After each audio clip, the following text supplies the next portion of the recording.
Hello and welcome you all to अपनी jobs academy. हमने जो न्यूज हाईलाइट की सीरीज स्टार्ट करी है उसमें आज हम पढ़ने वाले हैं our first highlight of the day. And the first highlight of the day is exercise desert hunt 2025। 2025 की एक्सरसाइज हुई है जिसका नाम क्या है, डेजर्ट हंट। ठीक है, तो इसके बारे में पढ़ेंगे।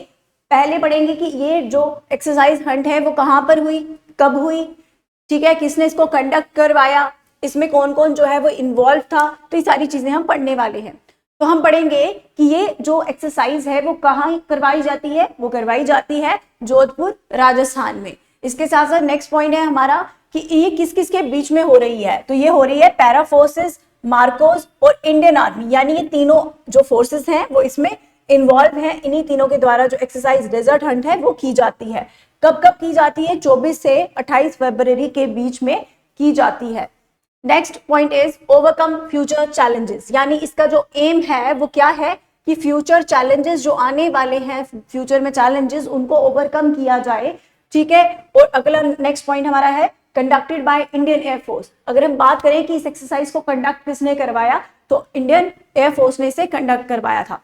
The next point is under the ministry of defence. तो और ये किस मिनिस्ट्री के अंडर आता है? तो it is under the ministry of defence. और मिनिस्ट्री ऑफ डिफेंस इस टाइम जो है वो किसके पास है?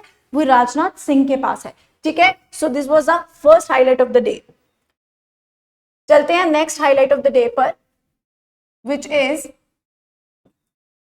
लिखेंगे दिया सलाई। क्या है? दिया सलाई। क्या है ये दिया सलाई? दिया सलाई जो है वो ऑटोबायोग्राफी है किसकी? कैलाश सत्यार्थी की। तो हम लिखेंगे ऑटो बायोग्राफी किसकी? कैलाश सत्यार्थी की। इनका नाम आपने न्यूज में जरूर सुना होगा। ठीक है, कैलाश सत्यार्थी, PHI। ठीक है, तो जो कैलाश सत्यार्थी हैं ये कौन है? ये नोबेल पीस प्राइज लॉरेट हैं जिनको 2014 में नोबेल प्राइज मिला था। और किस चीज के लिए मिला था? तो हम लिखेंगे ये इन्हें जो है नोबेल पीस प्राइज मिला हुआ है। किसको? कैलाश सत्यार्थी को। और कब मिला है? 2014 में। ठीक है, तो इन्होंने ये बुक जो है वो लिखी है जिसका नाम है दिया सलाई। और अगर हम बात करें इस बुक की, तो इस बुक में किस किस इश्यूज का मेंशन है? तो इस बुक में सोशल जस्टिस की बात की गई है कि समाज में न्याय जो है वो कितना जरूरी है। ठीक है, हर वर्ग की जरूरत है ना, न्याय तो होना ही चाहिए। तो इस बुक में उस चीज का मेंशन है, सोशल जस्टिस का। उसके बाद इस बुक में मेंशन है चाइल्ड राइट्स का, बच्चों के अधिकारों का, बच्चों के हकों का इसमें मेंशन है। ठीक है, एज वेल एज इस बुक में और भी एक बात की जाती है, और वो बात क्या है? ग्लोबल कंपैशन की। किसकी? ग्लोबल कंपैशन की, कि पूरी दुनिया में काइंडनेस की कितनी नीड है। ठीक है ना, अगर हम पीस को मेंटेन करना चाहते हैं तो पीस कैसे मेंटेन होगी? किसी को तो काइंड बनना पड़ेगा ना।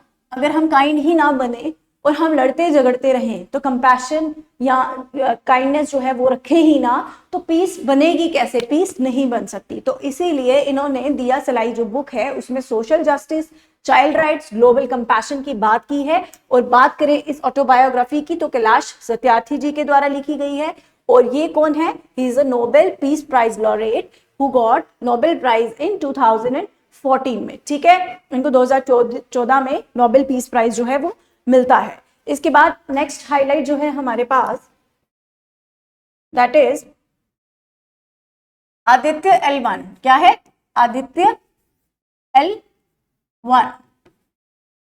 आदित्य L1 जो है इसका नाम भी आपने सुना होगा क्योंकि ये बहुत न्यूज में था। 2023 से न्यूज में चल रहा है, कुछ कुछ डेवलपमेंट्स जो हैं वो हो रही हैं, तो ये न्यूज में रह रहा है। तो अभी ये न्यूज में क्यों है? सबसे पहले हम पढ़ेंगे कि आदित्य L1 जो है it is India's space based mission to study about the sun, है ना। सन की स्टडी के लिए, टू स्टडी दी सन की स्टडी के लिए ये इंडिया ने एक स्पेस बेस्ड मिशन जो है वो चलाया था। और ये भारत का पहला ऐसा मिशन है जो सन की स्टडी करेगा। तो हम लिख सकते हैं India's first space based mission to study the sun. तो ये याद रखना है, पहला स्पेस बेस्ड मिशन नहीं है, ये पहला स्पेस बेस्ड मिशन है जो सन की स्टडी करेगा, ठीक है।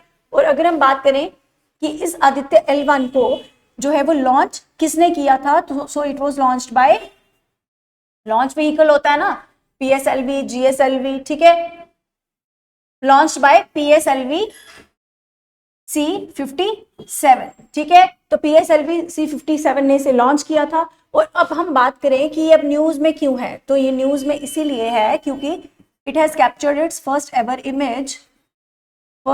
इमेज किसकी, सोलर फ्लेयर की, किसकी, सोलर फ्लेयर की पहली इमेज जो है वो इसने कैप्चर करी है। और उसका क्या नाम है, उस सोलर फ्लेयर का नाम है कर्नल, ठीक है।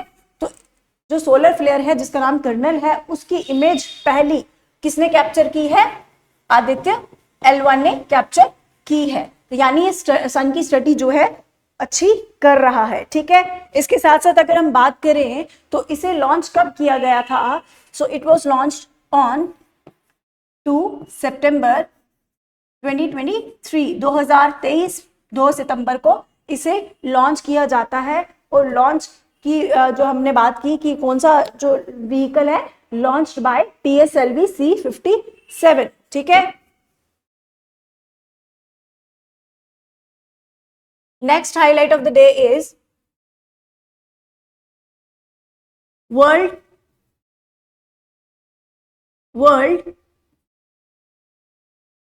वाइल्ड लाइफ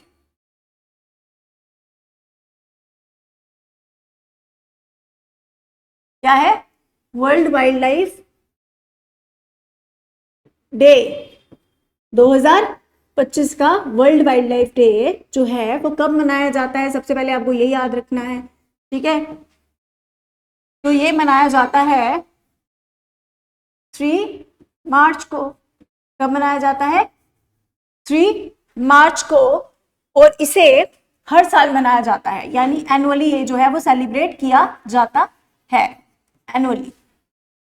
उसके बाद बात करें कि इसे इस्टेब्लिश किस साल में किया गया था, ये कब जो है वो बनाना शुरू कर दिया था हमने, तो ये बनाना शुरू कर दिया था हमने, सबसे पहले हम लिखेंगे by United Nations. United Nation ने बोला कि इसको हम मनाएंगे, और कब मनाएंगे, 2013 से यूनाइटेड नेशन ने इसकी घोषणा की कि हम इसको 2013 से लेकर जो है वो आगे कंटिन्यू करेंगे, इस वर्ल्ड वाइल्ड लाइफ डे को सेलिब्रेट करेंगे 3 मार्च को, ठीक है। तो बात करें कि इसका एम क्या है, इसका एम यही है कि हम सब लोग जो है वो सस्टेनेबल लाइफ जिए, ठीक है। ऐसे रिसोर्सेज को इस्तेमाल करें कि वो आने वाली जनरेशन्स के लिए भी कम ना पड़े, उन्हें भी जो है वो मुश्किलों का सामना ना करना पड़े रिसोर्सेज के रिगार्डिंग, एज वेल एज हमने इसमें इसका एम ये भी है कि वाइल्ड लाइफ को कंजर्व किया जा सके, वाइल्ड लाइफ को प्रोटेक्ट किया जा सके, wild life protection and conservation, ठीक है, ये इसका एम है। बात करेंगे इस साल की थीम की, क्योंकि जब भी कोई डे होता है ना तो उसकी कोई थीम भी होती है। तो इस साल की जो थीम है वो क्या है, वाइल्ड लाइफ, लिखेंगे wild life conservation finance, wild life conservation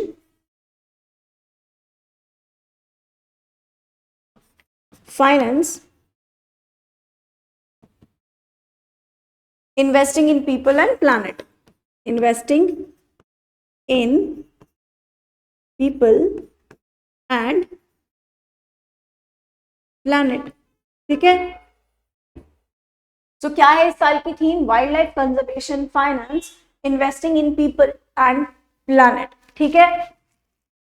ये था हमारे पास वर्ल्ड वाइल्ड लाइफ डे 2025, जिसे कब मनाया जाता है, 3 मार्च को हर साल मनाया जाता है। कब से मनाया जा रहा है, इसे 2013 से मनाया जा रहा है। और किसने कहा था, यूनाइटेड नेशंस के द्वारा इसे घोषित किया जाता है। एज वेल एज हमने बात की इसके एम की, तो इसका एम है सस्टेनेबल लाइफ, लोगों को बोलना कि भाई अब सस्टेनेबल लाइफ जो है वो जिए। और साथ ही साथ इसका ये भी एम है कि लोगों को अवेयर किया जाए ताकि वाइल्ड लाइफ कंजर्वेशन जो है वो की जा सके, वाइल्ड लाइफ को प्रोटेक्ट किया जा सके, ठीक है। और उसके साथ साथ अगर हम बात करें इसकी थीम की, तो वो हमने पढ़ ली, wildlife conservation finance, investing in people and planet, ठीक है। सो ये हमारे जो है हाईलाइट्स ऑफ द डे। साथ में एक और जो है हमारे पास हाईलाइट ऑफ द डे है वो भी कर लेते हैं, विच इज लिखेंगे एक्सरसाइज, हाँ वो हमने कवर कर दी है। एक्सरसाइज डेजर्ट जो है वो हमने कवर कर दी है, जिसमें मैंने आपको बताया कि उसमें कौन सी फोर्सेस शामिल हैं, कब वो होती है, कहाँ पर होती है, वो सब हमने कवर किया है। एज वेल एज हमने कवर किया दिया सलाई, जो एक ऑटोबायोग्राफी है कैलाश सत्यार्थी की, जो नोबेल पीस प्राइज लॉरेट हैं 2014 के। और उसके साथ साथ हमने बात की आदित्य L1 की। तो आदित्य L1 जो है एक्चुअली इट इज ना फोर्थ, ये कौन सा है, फोर्थ वाला है, ठीक है। तो हमने उसमें क्या बात की थी, हमने बात की थी कि जो आदित्य L1 है वो इंडिया का पहला स्पेस मिशन है जो सन की स्टडी करेगा।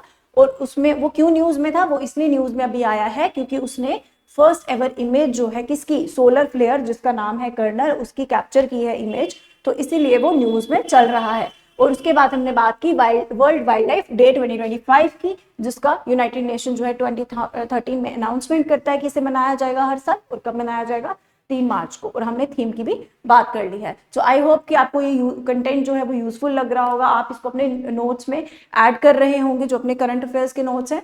और मैं आपसे ये कहना चाहूंगी कि आपको जो हाईलाइट्स ऑफ द डे हैं ये तो है आपने करना है, और इसके साथ साथ जो करंट अफेयर की सीरीज है उसको भी साइड बाय साइड देखें, ताकि आपका करंट अफेयर का पोर्शन जो है वो इजीली डेली वाला कवर होता चले। क्योंकि आपको पता है कि जो करंट अफेयर्स हैं उसकी वेटेज एग्जाम्स में बढ़ रही है, तो उसके लिए क्या करना होगा, लास्ट टाइम पढ़ने से बेहतर है कि हम डेली के करंट अफेयर्स और साथ साथ जो हाईलाइट जो है ये भी करंट अफेयर ही है ना, ये तो हम वो कर रहे हैं कि जो चीज़ें ज़्यादा हाईलाइट्स हैं हम उसको लिख दे रहे हैं कि 4-5 लिख दी है, उसके बारे में थोड़ा बहुत एक्स्ट्रा इन्फॉर्मेशन गेन कर ली। तो आपको इनके नोट्स बनाने हैं और इसको साथ साथ रिवाइज करते चलना है, ताकि आपको एग्जाम में किसी भी तरीके का क्वेश्चन जो अगर आए तो आपने अगर डेली बेसिस पे करंट अफेयर्स जो हैं वो पढ़े होंगे तो आपको मुश्किलें नहीं आएंगी। So thank you so much for the day.